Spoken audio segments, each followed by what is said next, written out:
Samantala, makibalita na po tayo tungkol sa update tungkol sa bagyong pumasok na sa ating Philippine Air Responsibility mula kay Mang Tani. Mang Tani. Salamat, Rafi. Lumakas nga at isa na ngayong typhoon ang bagyong may international name na Hagupit. Namataan ng pag-asa ang sentro ng Typhoon Hagupit sa layong 1,610 kilometers dyan sa may silangan ng Davao City. At taglay ng bagyo, ang lakas ng hangin umaabot na sa 140 kilometers per hour malapit sa gitna at bugso na hanggang 170 kilometers per hour. Inaasahan na kikilos ito pakanluran, hilagang kanluran sa bilis na 30 kilometers per hour.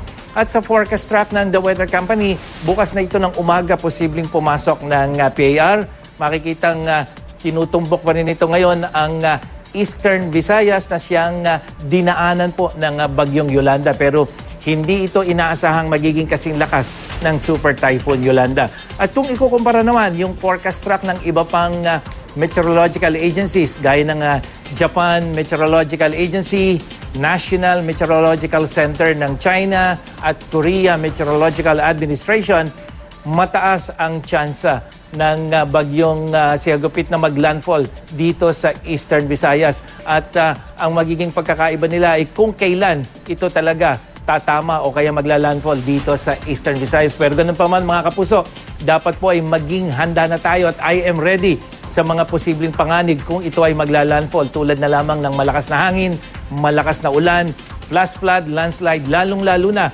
yung storm surge o daluyong na ayon sa pag-asa, posibleng umabot sa taas na 3 to 4 meters.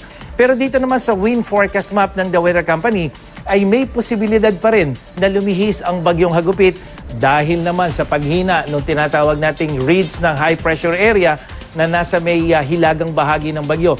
Yung ridge na yan ay nagsisilbing pader para hindi kumilos itong bagyong si Hagupit patungo ng hilaga. Pero kung hihina yung ridge na yan, makikita natin na hindi tatama sa lupa yung bagyo, bagkos ay kikilos yan pahilaga papunta ng Eastern Japan. Mga kapuso, Ruby ang magiging local name ng bagyo. Oras na pumasok ito ng PAR. Ang pangalang Hagupit po kasi yan yung international name ng bagyo na isa sa mga pangalang inambag ng ating bansa sa listahan ng World Meteorological Organization. Bukod sa Hagupit, kabilang din sa mga pangalang ibinigay ng Pilipinas ang Maliksi, Cimarron, Danas, Hagibis, Molave, Lupit, Malakas, Talas at Talim. Sa ngayon, wala pang epekto sa lagay ng ating panahon ng bagyong ito maski pagkapasok nito sa PAR. Ayon sa pag-asa, hanging amihan ang umiiral pa rin dyan sa Northern at Central Luzon habang easterly wind flow naman o yung hangin na gagaling sa silangan ang nagdadala ng ulan sa iba pang bahagi ng bansa. Magdadala po itong easterlies ng pag-ulan sa ilang bahagi ng bansa. Unahin natin itong extreme northern Luzon, hanging amihan po ang magkakaroon ng mga o dahilan ng pag-ulan dyan hanggang dyan sa may central Luzon.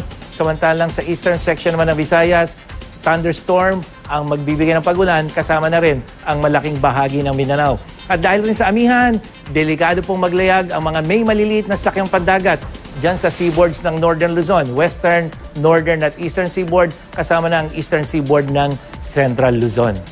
Yan ang latest mula sa GMA Weather. Ako po si Nathaniel Cruz. Magplano para sigurado. I am ready. Serbisyong totoo ng GMA News. Maraming salamat, Mang Tani.